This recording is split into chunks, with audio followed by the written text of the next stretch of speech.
Romanos capítulo 13. Vamos ler. Todo homem esteja sujeito às autoridades superiores, porque não há autoridade que não proceda de Deus. Até aí. Verso 4. Visto que a autoridade é ministro de Deus para teu bem. Entretanto, se fizeres o mal, teme, porque não é sem motivo que ela traz a espada, pois é ministro de Deus, vingador para castigar o que pratica o mal. Até aí. Então, o que o apóstolo Paulo está dizendo aqui, obviamente, se aplica a todo tipo de autoridade, no sentido de que nós devemos nos submeter aos nossos pais e por aí vai.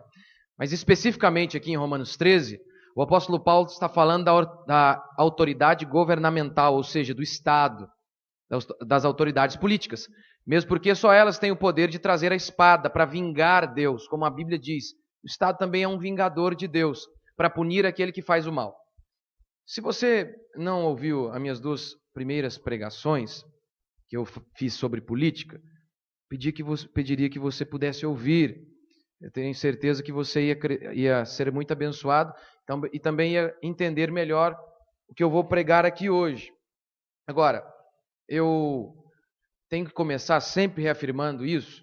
Eu já falei nas outras duas pregações, mas é importante relembrar, porque as pessoas acham, não, política não deve ser falado por um pastor, isso não é um assunto bíblico.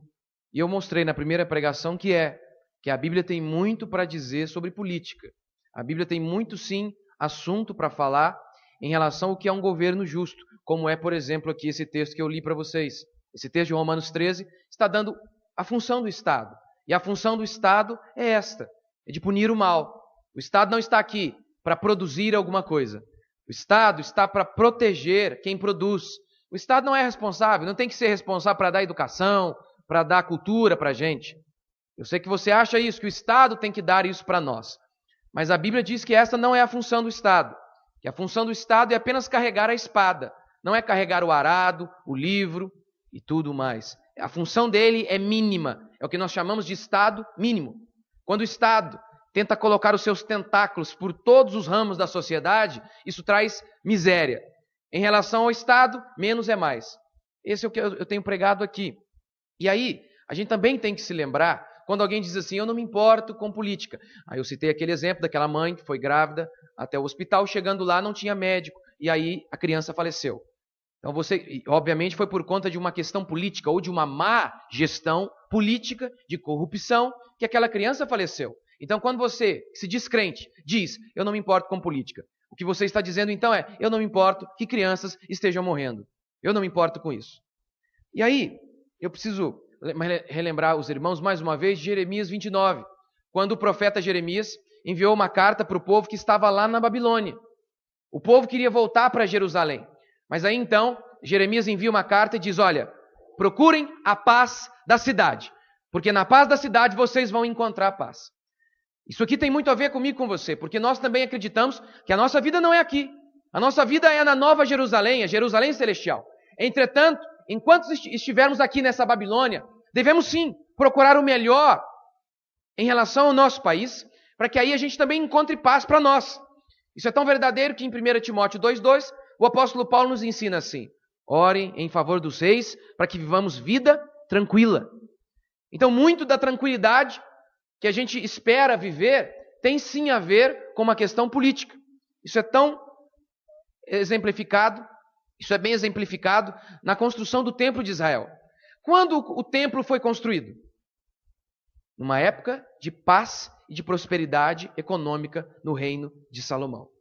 Na época do reino de Davi tinha muita guerra, não dava tempo para construir templo. Então, a época onde a religião mais prosperou, a religião judaica, mais prosperou, foi na época de paz e de uma economia próspera. Os historiadores também são unânimes em explicar que um dos motivos que explica o avanço grandioso do cristianismo tem a ver com a questão política da época do Império Romano.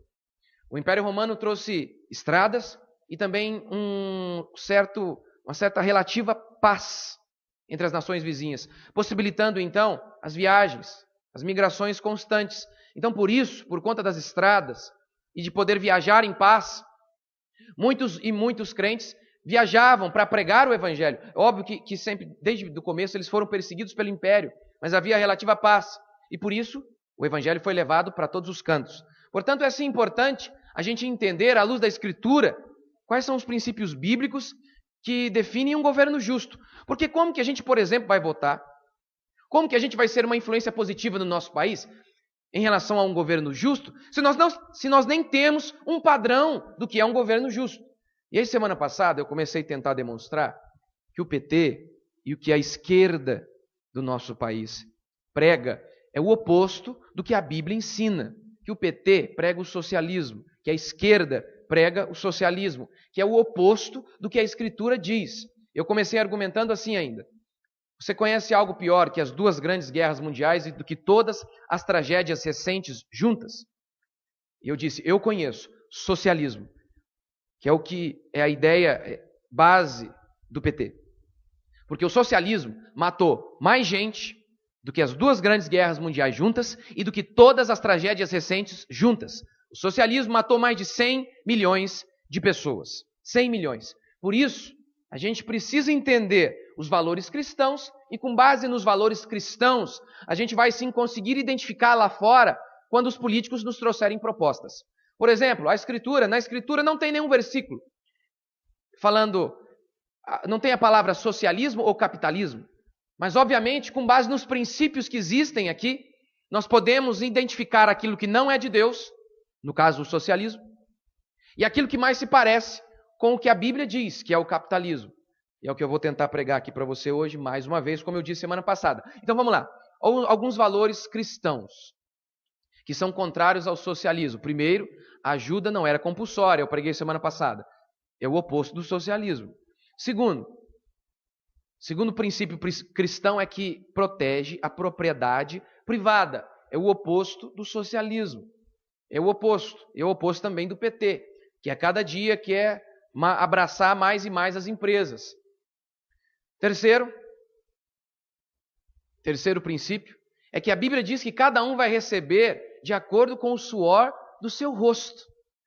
É o que diz Gênesis 3,19, que a gente vai comer com base no nosso trabalho, que a gente não vai ficar vivendo de ajuda de ninguém, que o princípio bíblico é que a gente coma do nosso trabalho.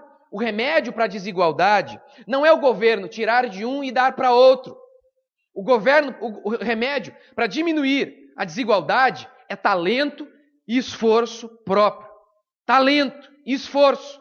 É isso. A gente não tem que ficar esperando a vida inteira que o governo ou qualquer outra pessoa nos ajude, mesmo porque o governo não está ajudando nada. Porque quando o governo diz que nos dá alguma coisa, primeiro ele roubou da gente. Quando a Dilma diz, vou dar, nós estamos dando casas. Não estão dando. Não estão dando coisa nenhuma, porque primeiro roubaram da gente por meio de imposto abusivo. Essa é a verdade. Então a gente tem que viver nessa perspectiva. 1 Timóteo 5,17, o apóstolo Paulo diz assim, que os presbíteros, os líderes, os pastores, que presidem bem, especialmente aqueles que se afadigam no ensino da Escritura, são dignos de receber dobrados honorários, ou seja, salário dobrado. Aquele que prega bem, aquele que se esforça, que lidera bem, deve ganhar mais. É o oposto do socialismo. É o oposto do que imagina os partidos socialistas, que todo mundo tem que ganhar igual. A Bíblia diz o contrário. A Bíblia diz que cada um vai ganhar de acordo com o seu esforço. Isso é que é bíblico. Isso que produz riqueza num país. 1 Coríntios 3,8, o apóstolo Paulo diz, eu plantei e Apolo regou, mas o crescimento veio de Deus. E aí depois ele diz assim, olha, e cada um vai receber o seu galardão, segundo o seu próprio trabalho. Cada um vai receber de acordo com o que produziu. Em Mateus 21, 19, Jesus vê uma figueira que não tinha fruto. E ele amaldiçoou, dizendo, olha, quem não produz é maldito. Paulo também diz a mesma coisa. Quem não quer comer, quem não quer trabalhar, não coma. Tem que trabalhar para comer. Não pode viver encostado pelo governo a vida inteira, querendo receber bolsa daqui, bolsa de lá. Esse não é o princípio bíblico. Mas no Brasil, diante de Jesus, aquele que não produzia era amaldiçoado. No Brasil, é premiado. Uns exemplos que eu dei. Se eu vou e te dou um tiro na cabeça, você morre. A minha esposa, se você não contribui com o INSS, eu também não. Nem eu, você, nem contribuímos com o INSS. Dou um tiro na sua cabeça, A minha esposa, eu sou um assassino, mas a minha esposa fica recebendo uma bolsa do governo, que muitos apelidaram de bolsa bandido. É assim que acontece no nosso país. É uma inversão de valores total. E isso que gera pobreza. Como eu disse semana passada, o maior problema do nosso país nem é a corrupção. E olha que ela é um grande problema. O maior problema dela é o socialismo. Ainda mais porque o socialismo possibilita todas as circunstâncias possíveis para a corrupção ser ainda maior. Eu vou depois... Isso aqui eu só estou dando um resuminho do que eu preguei semana passada. E outro valor da Bíblia é o Estado mínimo, como eu disse aqui em Romanos 13. Ele diz aqui, o Estado tem a espada na mão. Só a espada. Mas no nosso país, o governo não quer ter só a espada. Ele quer também controlar a cultura do nosso país. Ele quer controlar a educação. Ele quer controlar a economia. Por exemplo, com a Petrobras. E dominando grande parte das empresas brasileiras, regulando as empresas. É isso que o governo faz. Ele quer dominar tudo. Isso é uma praga. Isso traz pobreza, porque muito poder na mão de poucos destrói. E aí a gente tem muito poder na mão de um só, de um governo. Isso é um perigo.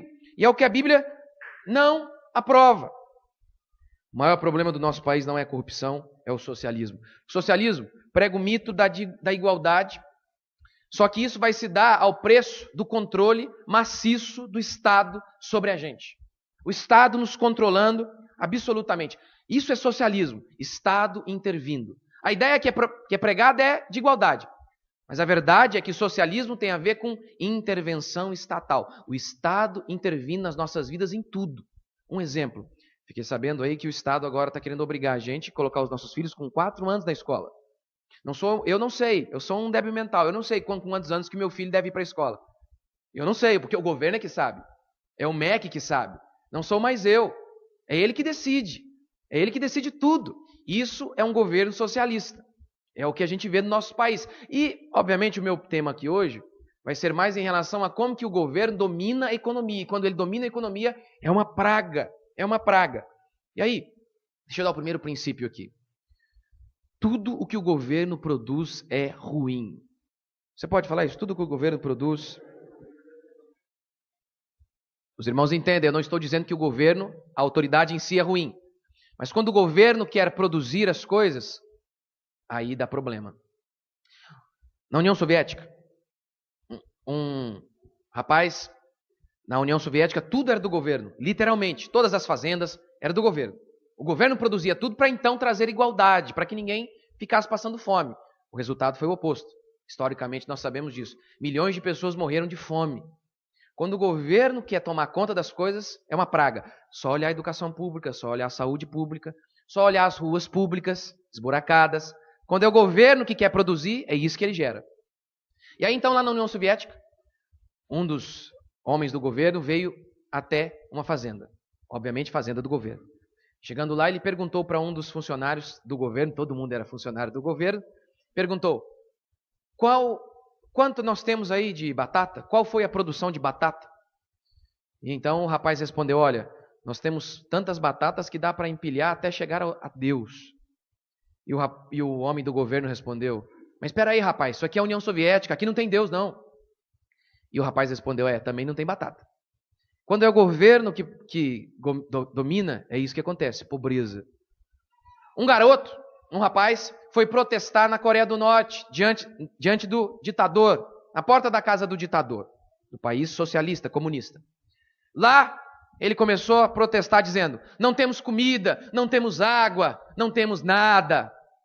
E então, um soldado do governo veio, apontou uma arma na cabeça dele, deu um tiro, só que era de festim, só enganou o rapaz, para trazer medo nele.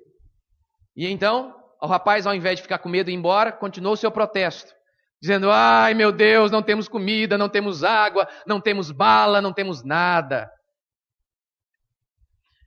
Esses são os históricos dos países socialistas, e esse é um dos motivos que explica a crise que o nosso país está vivendo. Muito pior do que a corrupção é o socialismo. É isso que traz pobreza. É o governo querendo tomar conta de tudo, é isso que o PT faz. Isso é antibíblico. Diziam que se um sapato serve no seu pé, é porque não foi feito por um governo socialista. A gente também pode dizer isso, né? Se a educação é boa, geralmente não é do governo.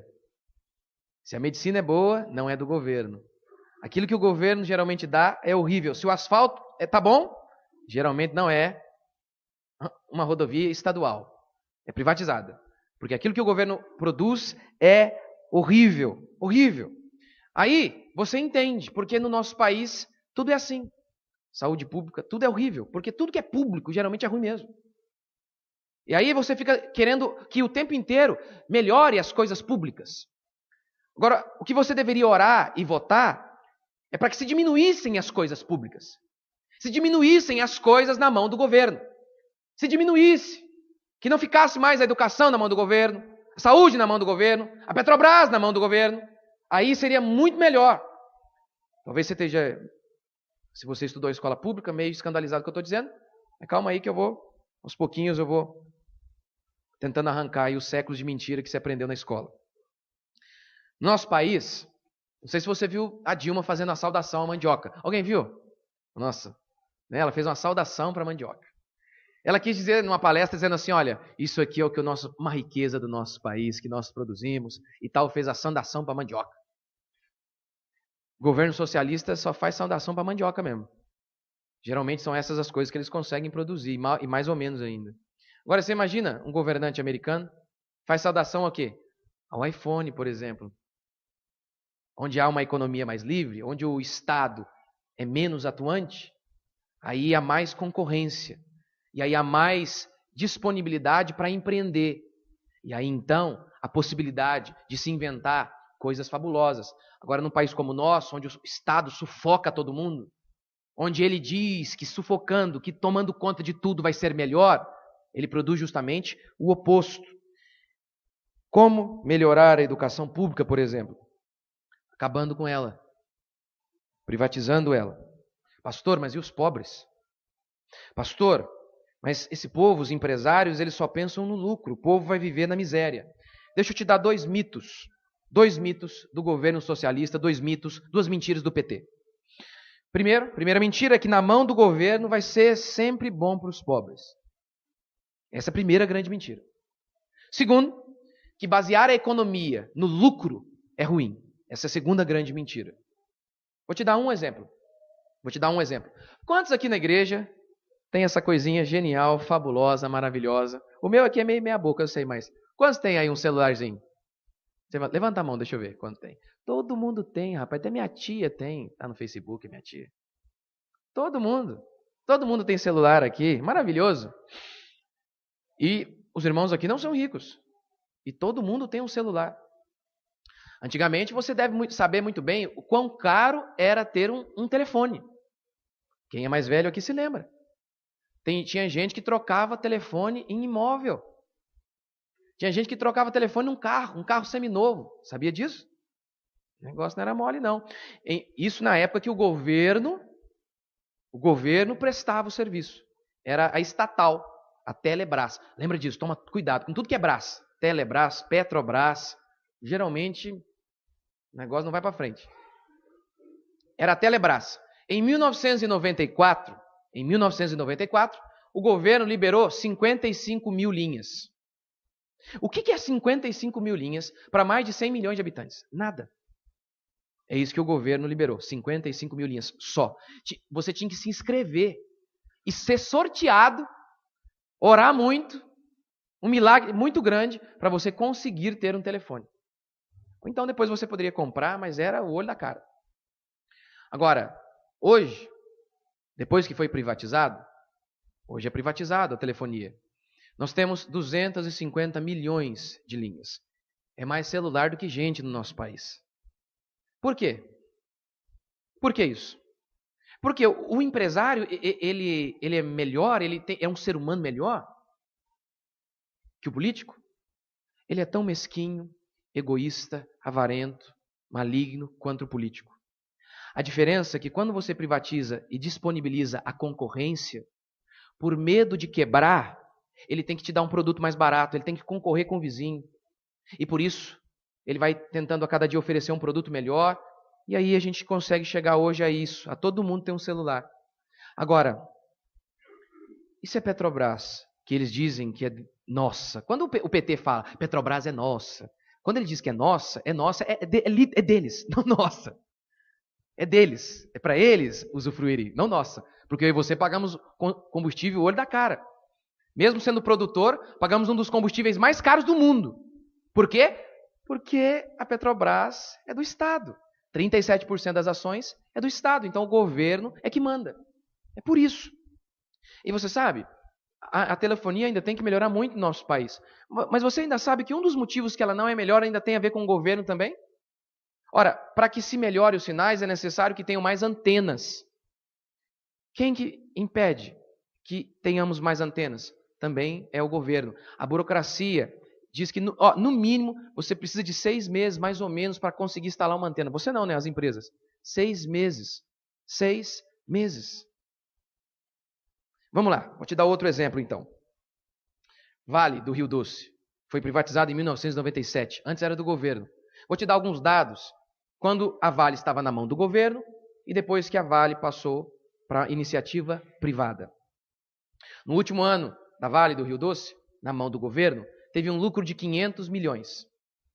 Em 2005, quando já era privada, da iniciativa privada, só de imposto de renda para o governo, a Vale pagou 2 bilhões. Ou seja, é 4 vezes mais. Mas você prestou atenção no que eu estou dizendo? Lucro. Quando era do governo, de lucro teve 500 milhões. Só de imposto de renda. Depois de privatizada, pagou 4 vezes mais do que isso. Só de imposto de renda. Fora o lucro que foi. Em 2001, 4 anos depois da privatização, a Vale tinha mais ou menos 10 mil funcionários. 10 mil funcionários. Em 2011, 80 mil funcionários. Então, para aqueles que ficam com medo, não, se privatizar vai acabar com o emprego, não sei o quê. Aumentou 8 vezes. 8 vezes. Quando estava na mão do governo, a Vale investia por ano em torno de 1 bilhão. 1 bilhão por ano, só. Só no ano de 2010, depois de privatizada, ela investiu 35 bilhões. 35 bilhões. Quem foi contra? MST, CUT, Luiz Inácio Lula da Silva, PT. Essa galerinha foi todo mundo foi contra a privatização. Estão vendendo o que é nosso. Disseram isso também em relação à telefonia e por aí vai, e por aí vai. Margaret Thatcher, ela tinha a função de primeiro-ministro na Inglaterra. Ela reduziu em 60% o número de empresas na mão do governo. 60%. Resultado? No fim dos anos 90, a Inglaterra era o país com menor índice de desemprego da região. Menor índice de desemprego. Menor índice de desemprego. Eu sei que alguns dizem assim, pastor, mas nós temos que proteger as nossas empresas do capital estrangeiro, porque quando privatiza pode entrar empresas estrangeiras, temos que proteger. Cuba e a Coreia do Norte fazem isso, não deixam entrar capital estrangeiro. Será que é por isso que o país lá é quebrado? Vou te dar um outro exemplo que você vai entender. Imagina se o futebol espanhol pensasse a mesma coisa. Porque futebol você entende. Não vai entrar aqui Neymar, não vai entrar aqui Cristiano Ronaldo, não vai entrar Messi, não vai entrar ninguém. Vamos proteger os nossos. O nosso aqui. Todo mundo que assistiu o Campeonato Espanhol e vende para o mundo inteiro. Para o mundo inteiro. Uma amontoada de dinheiro bem grande entra lá. Justamente porque todo mundo quer assistir os melhores. A Espanha também foi campeã recentemente mundial. Sabe por quê? Porque com gente boa do seu lado, ele alavanca você também. Você andando com gente ruim, com pigmeu, você se torna um anão também. Agora, gente boa leva a gente para cima. Você nunca vai ser um leão andando com cabrito. A gente precisa, sim, de gente boa do nosso lado. Gente inteligente, gente melhor que a gente. É isso que faz a gente avançar. É isso que faz a gente progredir. Privatizar. Dois tipos de gente são contra. O ignorante e o corrupto. Só esses dois. O ignorante que não sabe da história, que não viu alguns exemplos clássicos da evidência de que a privatização melhora. Esse é o ignorante. O segundo grupo é o corrupto. Você acha que o PT, por exemplo, ia desejar privatizar a Petrobras? O tanto de cabide de emprego que a Petrobras serve para o PT. O tanto de dinheiro que eles desviaram de lá para a campanha. Você já ouviu falar de uma empresa privada desviou dinheiro para a campanha de alguém? Não existe isso. Isso acontece com empresa estatal. Com empresa na mão do governo. Ele vai falar Shell. A Shell desviou dinheiro para a campanha. Não, não tem isso. Não tem isso. Tem desvio é quando o político governa e toma conta das empresas. A privatização, ela dilui o poder. Ela diminui o poder. Ela descentraliza o poder. Pouco poder, pouca chance de se corromper. Muito poder, muita chance de se corromper. Poder total vai corromper. Alguém já dizia que poder absoluto corrompe absolutamente. Os partidos socialistas, como o PT, por exemplo, eles querem ter todo o poder em suas mãos. É por isso que é inevitável, sempre vai haver corrupção quando há muito poder na mão de um só. Quando há muito poder na mão de meia dúzia. Agora, o que a gente está pregando aqui, que é o que a Bíblia ensina, que o Estado não tem que ter todo esse poder econômico, cultural. É isso que divide o poder e faz com que a nação seja mais próspera. Sem contar que, quando o governo domina tudo, uma decisão errada dele põe todo mundo para o buraco. Agora, se está tudo dividido, o poder, uma empresa faliu, uma empresa só faliu. Mas como é o governo que ele... Né, já viu a frase? Nós estamos controlando a inflação, não sei o quê. É terrível quando o governo está controlando tudo, controlando a economia. Porque aí se ele toma uma decisão errada, não interessa. Todo mundo vai para o buraco. É por isso que Paulo aqui diz, o Estado tem que ter só a espada na mão. Ele não tem que ficar controlando a economia, a cultura e por aí vai. Por que que tudo na mão do governo é ruim? Primeiro, põe lá, pode abaixar de novo. Por que há essa diferença? Por que tudo que o governo produz é ruim? Primeiro, porque na iniciativa privada não deu lucro, quebra. Agora, quando algo é público, não deu lucro, eu peço mais verba. Ou então, cobro mais imposto. Tá ruim o negócio? O que eu faço? Falta verba. Simples assim. Uma escola está ruim porque às vezes a gente é incompetente, o diretor é incompetente, os professores são mal treinados. São ruins mesmo. Mas aí o que o diretor fala? Falta verba. Sempre resolve assim, cobra mais imposto da gente. A iniciativa privada não. Não deu lucro, quebra. Ele tem que se virar, ele tem que se aprimorar. E esse é um princípio bíblico. Lá em Mateus, a figueira não produziu fruto, Deus a amaldiçoou. Falou, tem que morrer. É ruim, tem que quebrar mesmo. Empresa ruim, deixa quebrar. É isso que faz bem para o geral, para a economia como um todo. Veja, a diferença de um político para um empresário não é que o empresário é melhor do que o político. A diferença é essa aqui, ó. A diferença é essa. Ele tem que produzir algo bom, senão ele quebra. Me mandaram, eu vi ontem uma enfermeira do estado, obviamente. O pessoal estava esperando, estava reclamando, estava demorando para ser atendido. Aí a enfermeira saiu gritando, falando: "Você está sangrando? Você está sangrando? Você não está? Então espera!" Você imagina você ouvir isso, por exemplo, numa loja 100? Se você for comprar com o William lá. Imagina você for comprar com o William lá. Aí tem uma fila lá. Você acha que o William, ele ia falar isso para você? Você está sangrando? Faz quantas horas que você está na fila só? Aguenta! Por que ele não fala isso para você? Porque ele é melhor que aquela enfermeira? A alma dele é mais pura que ela? Não. Se ele falar isso, ele é mandado embora. Mas a enfermeira é concursada. Ela não é mandada embora. Tá vendo? O medo da perda produz qualidade. Mas na mão do governo não tem perda. Por isso que um político de esquerda, honesto, ele faz mais mal do que um empresário capitalista desonesto. Vou traduzir assim também. Por isso que um político honesto do PT, mesmo seja honesto, ele vai fazer mais mal do que um empresário desonesto. Porque o empresário, por medo do lucro, de perder dinheiro, ele tem que produzir, ele tem que dar algo bom. Ele pode até ser desonesto por um tempo, mas vai quebrar. Ficar vendendo gato por lebre, uma hora ele vai quebrar. Mas o Estado?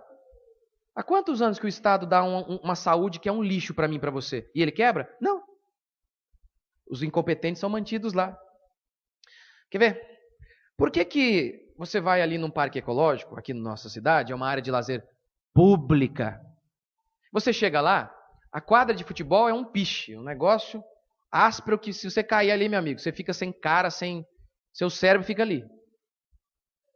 O lago tem peixe morto boiando. Pelo menos sábado que eu fui lá com meu filho, estava. O banheiro, meu amigo, um lixo. E por que eu vou num shopping ali, por exemplo, naquela área de lazer ali, e o banheiro é limpinho? Qual a diferença? Qual que é a diferença? É que lá, no parque ecológico, se continuar daquele jeito, e daí? E daí? Nós já pagamos por aquilo lá. Porque nós já pagamos. Já pagamos os nossos impostos por aquilo lá. E vamos continuar sendo obrigados a pagar. Então, eles já receberam o dinheiro mesmo, por que eles têm que dar um produto de qualidade? Agora, ali no parque, se ele não der uma coisa boa, eu não volto mais. É simples assim. Ele quebra. É por isso que o governo nunca vai produzir uma Disneylândia, nunca vai produzir iPhone. O máximo que ele faz é mandioca. Saudação à mandioca. A única criatividade do governo é no setor da corrupção. Eles inventam meios inovadores a cada dia de transportar a propina, cueca, por exemplo. É só isso que eles têm criatividade. Vou te dar um outro exemplo. Quando eu estudava em escola pública. Eu tinha uma professora de geografia que eu nunca ouvi a voz da mulher. Nunca ouvi. Ela entrava na sala, jogava o livro na mesa, mandava alguém copiar a matéria no quadro negro e a gente ficava ali. O pau quebrava e ela não estava nem aí. Eu tive que sair da escola por motivo de força maior. Na época eu não conhecia o Senhor Jesus. Saí e depois eu acabei me convertendo. Então eu falei, não, vou estudar agora de verdade. Aí eu entrei na escola particular. Primeiro dia de aula, entra aquela professora de geografia. Eu falei, Deus da glória. Deve ser o juiz do Senhor sobre mim, não é possível. Todos os meus anos de burrice, de pecado. Não é possível. E a mulher entra e já começa, primeiro abriu a boca. Já fiquei escandalizado. E quando ela abriu a boca e falou, sou formada pela USP, eu quase desmaiei. Quase tive um infarto. Como assim? E ela começou a dar uma aula que foi um espetáculo. Um espetáculo. Qual o motivo? Ora, e eu vou te dizer uma coisa. Na época, nem é desse jeito como é hoje aí, que o pessoal bate na professora. Não, o pessoalzinho era calminho na minha época. Até respeitava o professor. Qual que é a diferença? É que lá ela era concursada. Ninguém podia mandar ela embora. Ali, se não produziu, já era rua. Rua. Vou te dar um exemplo. Para mostrar que sempre aquilo que é público, por que vai ser sempre ruim? Vamos imaginar que o governo agora estatizou a Apple. Deus me livre, imagina. Seria terrível. Agora a Apple é do governo. Você agora, se quiser ter um telefone, você precisa comprar da Apple. Você pode até, se quiser, as outras empresas vão continuar existindo, mas você vai ser obrigado a pagar pelo da Apple. Se você não quiser levar esse, tem problema, mas você tem que pagar por ele. Você pode escolher outro, mas não tem a escolha de não pagar pelo da Apple, porque é do governo. O que vai acontecer com essa empresa que agora é do Estado? A única certeza dessa empresa é que vai entrar dinheiro. Nenhuma empresa no mundo vive assim. Tendo a única certeza de que todo mês vai entrar dinheiro. Nenhuma empresa vive assim. Só o governo. O que vai acontecer? Duas consequências óbvias. Se eles não têm a preocupação de entregar uma coisa boa, já visto que eles já receberam por isso, o iPhone vai começar a ficar horrível. Vai virar um tijolinho mesmo. Lá na frente você vai ver, vai perder qualidade, é óbvio. Segunda coisa que vai acontecer, que a ideia do governo estatizar as coisas é para o bem dos pobres, não é? Segunda coisa é que os pobres vão entrar num buraco. Porque só os ricos vão conseguir comprar o outro celular. Porque ele vai pegar aquele celular horrível e não vai prestar para ele. Então ele vai e compra um outro. Ele vai ter que pagar duas vezes, aquele que ele não usa e um outro que ele vai usar. O problema é que para pagar duas vezes é caro. Os pobres não vão conseguir. Só os ricos vão conseguir ter um telefone de qualidade. Então, eu acabei de escrever para você aqui a saúde pública, a educação pública e tudo mais público. A ideia de que o governo dando educação é bom para os pobres é mentira. Está colocando o pobre num vício, num ciclo de uma educação horrível que vai impedi-lo de concorrer com empregos mais justos lá na frente. Porque, ora, a educação é assim. A gente já pagou por ela e paga caro por ela. A gente paga pela educação pública. Eles já receberam o salário. E aí, então, eles dão esse lixo de educação para a gente. Já receberam também o dinheiro da saúde. Por isso, eles dão para a gente esse lixo e nem dão. Quando dão, né? Dão um lixo. E na maioria das vezes nem dão porque já receberam. Eles não têm preocupação, eles já receberam. Em 2013, no estado de São Paulo, a média de um aluno, o custo de um aluno para o estado, ou melhor, para nós, R$ 4.243,75. Esse é o custo médio no estado de São Paulo, gasto com cada aluno por ano. Isso dá R$ 351 por mês. Você imagina o seguinte, acaba com a educação pública, o governo devolve esse dinheiro para a gente. Devolve R$ 4.000 no bolso da gente, meu Deus. O que você não faria com R$ 4.000 a mais no final, hein? Vai pensando aí, no final do ano. Podia ir passear, talvez você iria mais vezes ao restaurante, você ia comprar mais roupa. Você consegue perceber o tanto de emprego que deixou de se abrir por conta desses R$ 4.000 que você não tem? Porque quando você compra uma roupa com esses R$ 4.000 que estaria na sua mão, você está gerando um emprego ali. Quando você vai viajar com esse dinheiro que você recebeu, que é seu mesmo, que o dinheiro que o governo devolveu para você, você está gerando emprego do turismo, ativando a economia turística. É assim que seria. Existiria muito mais emprego. E aí, a primeira coisa, aqueles que têm falta de emprego hoje, teriam muito mais emprego. Os pobres seriam menos pobres a cada dia. E isso é uma lógica. Mas, nem vou entrar aqui nas ideias da questão da educação. Pastor, mas é aqueles que realmente não têm condição. Ora, se o governo quisesse mesmo educar a gente, ele faria como nos Estados Unidos e algumas outras nações, dando voucher. Como assim? O governo dá um crédito para a pessoa e a pessoa vai e ela escolhe a escola particular que ela quer estudar. Muito mais produtivo. Seria muito melhor. Muito mais barato para o governo. Muito mais barato para nós, obviamente. É que o governo não quer mesmo. O governo quer, de fato, continuar dando esse lixo de educação pública para a gente, para ficar ensinando mentira lá na escola para a gente. Ficar ensinando que a gente veio do macaco, do chimpanzé, que a Revolução Francesa foi só coisa maravilhosa, que Karl Marx, que Che Guevara é o cara joia. Para todo mundo ainda sair com o Che Guevara aqui na camisa, aqui, achando que o cara é um herói, é um bandido assassino. Mas no nosso país, o povo lá sai com o Che Guevara aqui. Che Guevara, Esse é o nosso país. É por isso que eles querem continuar dando essa educação lixo para a gente. Para doutrinar a gente ideologicamente. Para ficar com kit gay. Não conseguiram, mas estão tentando. É isso que eles querem. Ensinar que o homossexualismo é normal. Eu já contei aqui para os irmãos, né? Que... não vou contar isso não, senão vai demorar. O lucro e a concorrência são os melhores fiscais. O lucro e a concorrência. Permitir que a cada dia tenha um governo mais livre, tenha um mercado mais livre. Lucro e concorrência são os melhores fiscais. Como assim? No restaurante do meu pai, a gente conservava lá o camarão, a gente estocava ele num lugar bem refrigerado, para que ele não pudesse perder seu sabor. Algumas vezes ele podia até não estar estragado, mas a gente sabia, assim, não perdia ali, você podia comer, ele estava normal. Mas ele já estava ruim. Mas dava para comer. A gente não queria fazer isso. Por quê? Porque a gente amava os clientes? É ruim, hein? Não era crente, não estava nem aí para os clientes.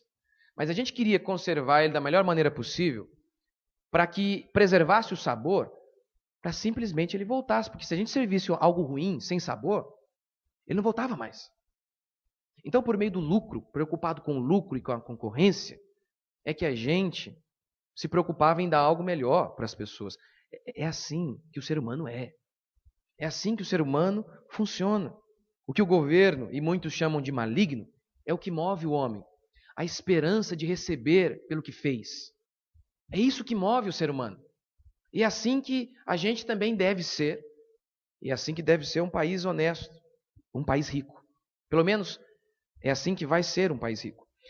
Em Hebreus 11, 26, Moisés, diz o texto, ele aceitou sofrer momentaneamente com o povo de Israel porque ele vislumbrava o galardão, a recompensa. Por que ele aguentou sofrer? Porque ele esperava receber algo lá na frente, de Deus. Em 1 Coríntios 9, 25, o apóstolo Paulo diz que um atleta em tudo se domina, para conquistar uma coroa corruptível. E nós também nos dominamos, para conquistar uma coroa incorruptível. Em outra passagem ele diz assim, se não há ressurreição, por que eu lutei contra feras? O que ele está dizendo é, por que eu fiz alguma coisa se eu não vou ter uma recompensa? Se eu não vou ressurgir e ter o meu corpo glorificado com Deus? O que motivava Paulo a enfrentar as dificuldades? A recompensa. O que motiva a mim e a você, muitas vezes, diante das dificuldades, a dizer não para uma tentação, por exemplo? Que você vislumbra o céu. Você vislumbra que, sendo fiel no pouco, Deus vai nos colocar no muito. É por isso que você aguenta. É na esperança de receber alguma coisa. É por isso. É por isso que você faz tantas coisas para Deus. É por isso que você deixa de fazer tantas coisas para Deus. Por quê? Por amor a Deus, obviamente, mas também porque você vai receber, essa é a promessa de Deus, que aquele que é fiel vai receber algo da parte de Deus. Até as passagens na Bíblia onde se diz para a gente fazer algo sem esperar receber nada em troca, se ensina a não esperar receber do homem, mas de Deus. Olha para você ver essa passagem. Se emprestais àqueles de quem esperar e receber, qual é a vossa recompensa? O que ele está dizendo é o seguinte, você empresta para alguém, você sabe que vai pagar, você não tem recompensa. Recompensa de quem? Ele está dizendo, de Deus. Outro texto diz, quando a gente empresta, a gente dá para o pobre, a gente empresta para Deus. Outro texto diz, olha, dê com uma mão sem esperar receber nada com a outra. Porque esses que dão com uma mão já esperando receber alguma coisa, já receberam a sua recompensa, não vão receber de Deus. Mas veja, o argumento de Jesus não é, não espere receber nada nem de mim, nem de ninguém. Não é isso. Dê e espere receber. O dízimo, ele diz isso, não é Malaquias? Dê o dízimo e faz uma prova, faz um teste, se eu não vou cuidar de vocês. A vida é assim, o ser humano vive assim. Vou te dar um exemplo mais fácil de como a gente é movido assim. Lembra quando você era apaixonado pela sua esposa? Você lembra? Você estava apaixonado por ela. Você acabou de conhecê-la. E você então saiu com ela. Tinha uma poça d'água ali. Você está querendo conquistá-la. Garanto que você se jogava na poça ali para ela passar por cima de você, se possível. Romântico. Aí você casou, você achou que não tem mais medo de quebrar ou de perdê-la. Casou, agora é minha. Passa na poça d'água, você não se joga mais, você quase joga ela na poça d'água. Porque agora ela já é minha, não tem mais risco de perder. Antes você ia lá, arrumava o cabelinho diante dela, não era assim? Tacava uma balinha ali para acabar com o bafo. Aí casou, já estica aquela pançona no sofá. Porque já é minha. Quer ver como que tudo a gente é movido por receber algo? Isso não é pecado? Eu vou citar o meu filho, me perdoem por citá-lo, mas não tem nenhum mérito nele, por isso eu vou citá-lo. Ele quer ganhar uma camisa do Barcelona no aniversário dele. Eu falei, tá bom, vai ganhar se estudar e treinar. Tem que treinar. E aí eu fico pegando no pé dele. Para ler, a gente tem que ficar lá, pega a bibliazinha dele, a gente fica lendo. E tem que treinar também, que ele joga bola, tem que treinar. Quer jogar bola, vai ter que treinar. Aí um dia eu fui falar com ele, falei, filho, vai treinar hoje? Aí ele falou assim, não, pai, já fiquei muito irado. Calmamente, como sempre faço. Eu falei, não vai ter camisa do Barcelona, não sei do que, não vai ter nada. No outro dia, meu amigo, você precisava ver o rapaz. Pegou o reloginho lá com a minha esposa, marcou 20 minutos, treino. Daqui a pouco, mãe, põe mais 20 aí. Daqui a pouco mais 20, 1 hora treinando sem parar. O moleque tava já na capa, eu falei, nossa, não pode continuar. Aí, acabou, ele foi almoçar. Acabou o almoço, foi comer um chocolatinho, assistindo o Bob Esponja. No meio do Bob Esponja, ele falou, tem que treinar mais. Qual criança vai treinar no meio do Bob Esponja? Ora, ele não tem nada de melhor que ninguém. Mas ele tinha um motivo para fazer aquilo. Eu sei, de vez em quando você ouve aí de uns Os psicólogos modernos, né? Não, você não pode falar para o seu filho que se ele estudar, no final ele vai ganhar alguma coisa. Você tem que ensinar ele a estudar por amor ao estudo. Ah, meu Deus! Faz aí, depois você me fala se funciona, hein? O cara passou 5 anos na faculdade para fazer isso. Deus da glória. Não, você tem que ensinar ele a comer o brócolis por amor ao brócolis. Não funcionou não comigo. O que funcionou foi brócolis de um lado, chinelo do outro. E hoje ele ama o brócolis. Hoje ele ama. Amanhã ele também vai amar estudar. Mas hoje é assim. Comigo com você também foi assim, não foi? Você talvez hoje possa gostar de estudar. Eu amo hoje. Mas no começo era terrível. Estudava por amor a alguma coisa maior depois, para receber alguma coisa. É assim. Na realidade, tudo você faz assim. Até o amor ao estudo. Como assim? Por obter conhecimento. Você estuda por estudar? Não, você estuda para obter alguma coisa, seja dinheiro, seja conhecimento. Mas para obter alguma coisa. A vida humana é assim. Deus nos fez assim. 2 Coríntios 5,10, Paulo diz que quando Jesus voltar, importa que todos nós compareçamos perante o tribunal de Cristo para sermos julgados, segundo o bem ou mal que tivermos feito por meio do nosso corpo.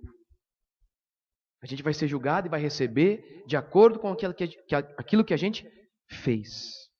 Esse é um princípio bíblico na minha e na sua vida e também de um governo justo, o que não tem a ver com o PT e nem com o povo de esquerda. Segundo, por que tudo que o governo produz é ruim? Segundo, porque na iniciativa privada eu cuido do que é meu. O governo cuida do dinheiro dos outros. Isso é o segundo princípio.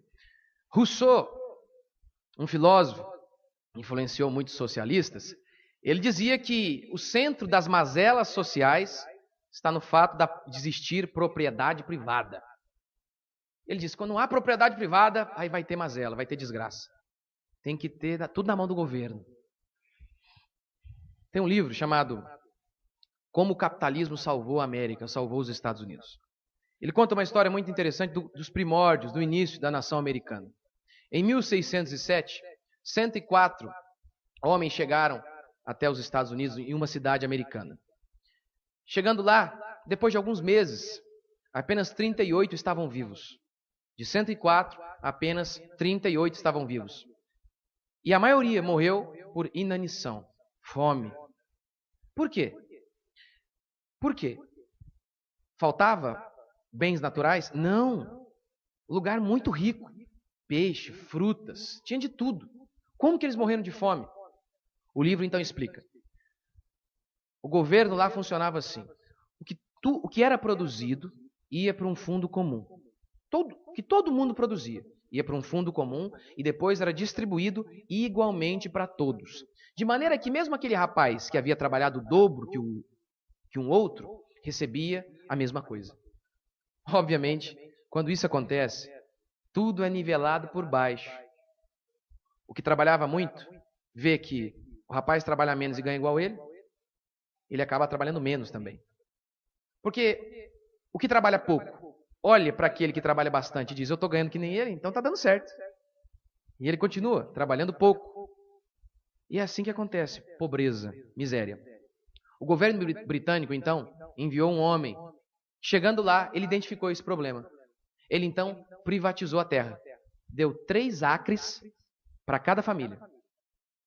Ali começou os Estados Unidos e acabou com aqueles problemas de gente morrendo adoidado.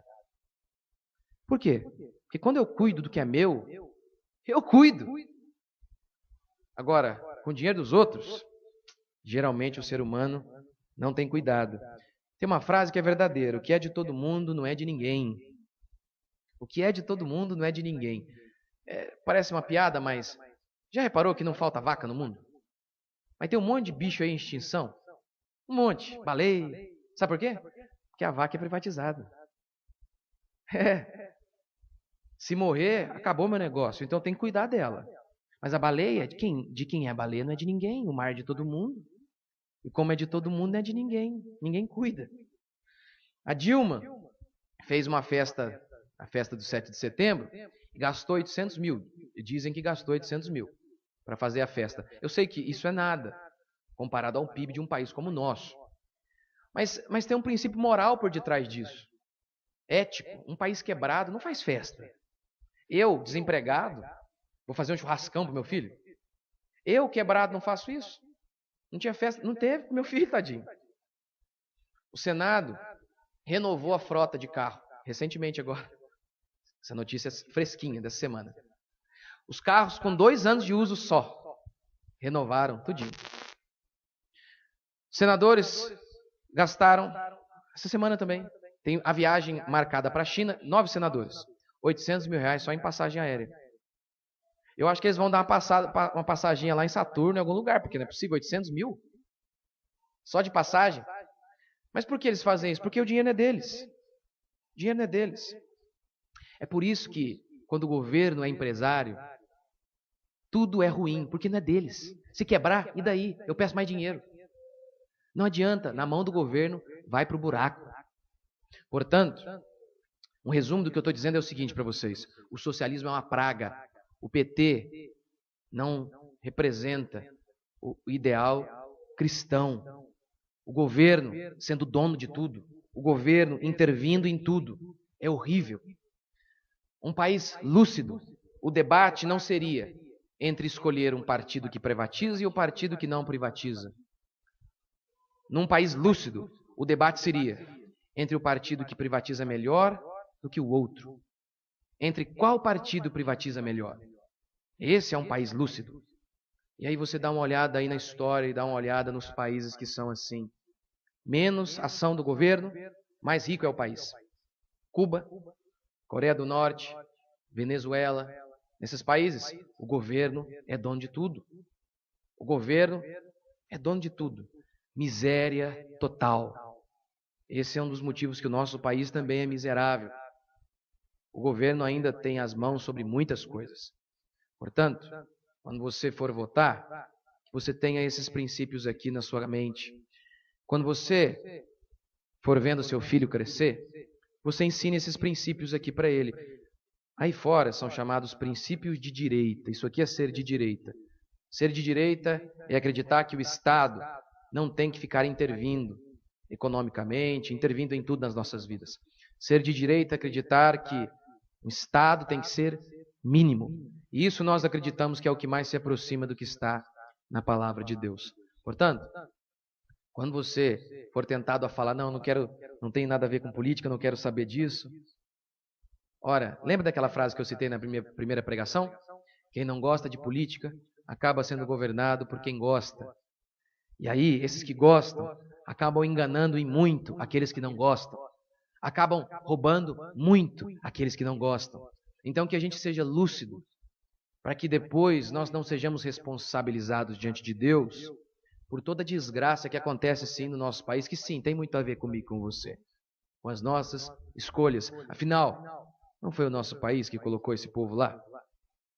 Não fomos nós que escolhemos eles para estar lá? O PT? Então que eu e você possamos mudar isso a cada dia. Pelo menos esse é o meu objetivo aqui nessas pregações que eu fiz aqui nesses dias. Que a gente não seja mais um parasita na sociedade. Que a gente não seja um homem totalmente afastado desses conceitos bíblicos de política. Porque só de entender isso, eu e você a gente já vai poder cumprir o que Jesus falou. De ser luz do mundo. De influenciar aquelas pessoas que estão lá fora, pregando o evangelho para elas, mas também pregando isso aqui. Pregando tudo aquilo que a Bíblia diz que a gente tem que pregar. Vamos ficar de pé.